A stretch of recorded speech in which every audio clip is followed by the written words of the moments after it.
Right here, there's the eye becoming well defined. This bright red band is thunderstorms that are wrapping around the center once again, and that means this thing's starting to re-intensify after being weakened over the mountains. So right now it's a Category 3. It may get bumped up as we go throughout the day today, and that's why they still think it's a chance of a Category 4. Not going to spend a lot of time on this cone because at the end of this hour, towards the 11 o'clock hour, we will be getting that new path in from the hurricane center, and we'll see if this red center line shifts closer to the coast or remains kind of parallel to the coast. As far as we have short-term models that we get in about every 3 hours. This is one of them. It's called our RPM forecast model.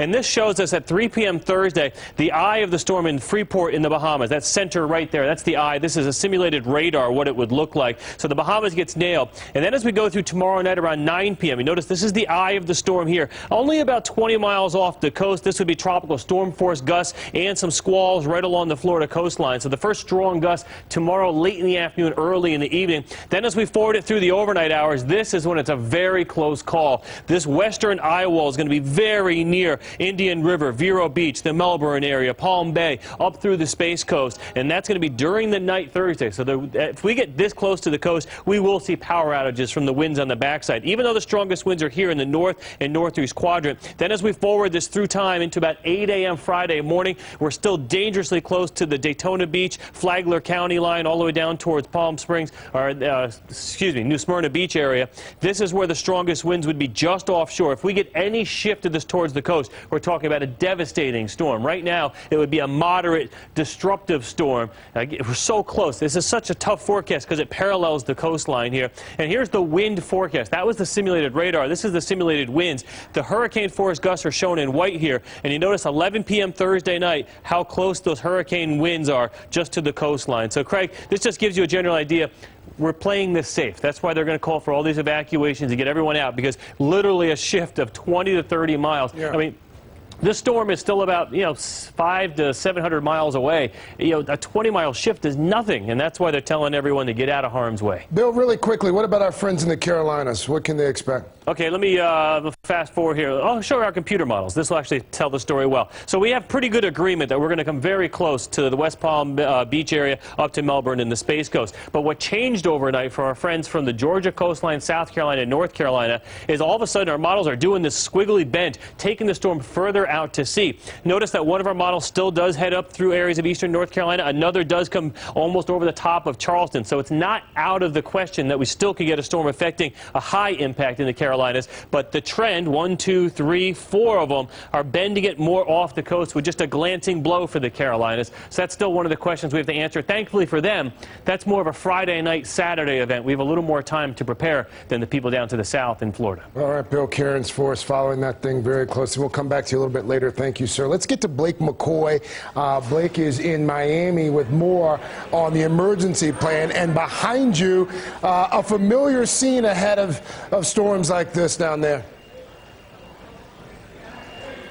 Yeah, that's right, Craig. Here in South Florida, a lot of people have storm shutters, so we're not seeing a huge run on lumber like you would expect to see in maybe some other coastal areas. But look at what's missing right here. All the pallets of water here at this Home Depot are gone. Where I'm standing right now, there were generators lining this section. All of the generators are gone as well as a lot of the major batteries. People are finally starting to take this storm seriously now that it looks like it will brush up here against the Florida coast.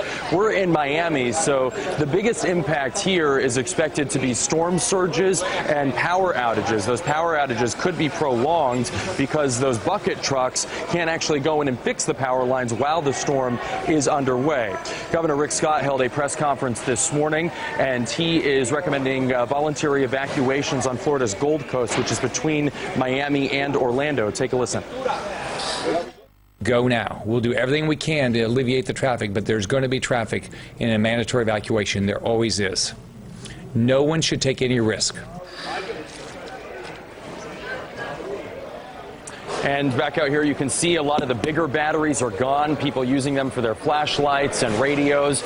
We were told that Home Depot has deployed their emergency plan, which means that emergency shipments are on the way to Home Depots across Florida to make sure that they can restock these generators. This store here in Miami is expecting at least 4 of those trucks today. Craig? All right, Blake McCoy there in Miami. Blake, thank you. Let's get to the Low Country in South Carolina. To Charleston we go, and more on emergency preparations there. Mariana Atencio.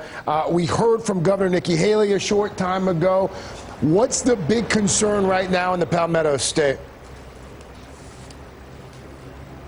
Craig, the big concern is that the Charleston area is still under evacuation. She asked folks to evacuate throughout the morning, and at 3 p.m. today, those lane reversals are still going to happen. Other counties, she said, will be updated tomorrow morning. So for the folks here in the Charleston area where I'm standing, you know, they're really pondering whether or not to leave. I have Scott here with me. You gassed up, Scott. Are you leaving or are you staying?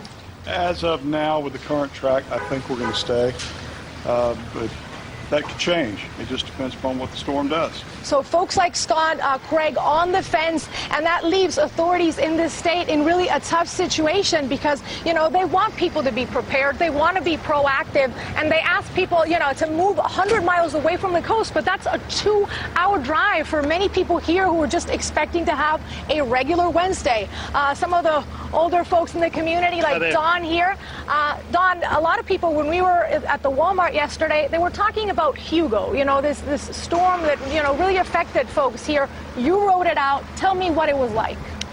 It's one of those one in your lifetime experiences that you remember, like 9/11, you know, Kennedy assassination, landing on the moon. And that was Hugo here. Hugo, in this 1989, area. yeah. Now, you lived through Hugo. You wrote it out. Are you Right. leaving or are you staying for Matthew this time around? We're staying. Yeah, it's not to minimize the danger, but it seems to be lessening all the time. Thank you, Don, and stay safe. So, Craig, just like Don and Scott behind me, the majority of the folks here deciding to stay.